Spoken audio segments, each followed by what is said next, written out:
December 11 Bharathiyar birthday. அது கூட மறந்துட்டேன் சார்.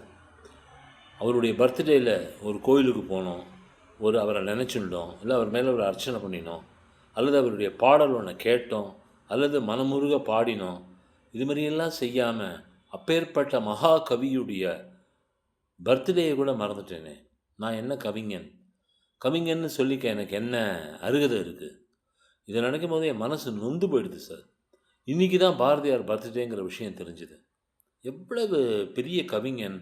சுதந்திரத்துக்காக பாட்டு எழுதி எழுதி அங்கே இங்கே வெள்ளைக்காரன் அலக்கழிக்க, வெள்ளைக்காரன் துரத்த, வெள்ளைக்காரன் பயமுறுத்த, வெள்ளைக்காரன் சிறையில் போட எப்பேற்பட்ட கொடுமைகளை சந்தித்து கவிதை எழுதினார் அவர்.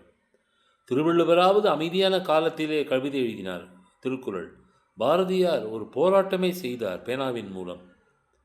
அவரை கண்டு வெள்ளைக்காரன் பயந்தான். என்ன செய்வது? அந்த மகாகவியின் பர்த்டே இனிமேலாவது ஞாபகம் வைத்துக்கொண்டு கோவிலுக்கு சென்று வணங்க வேண்டும்.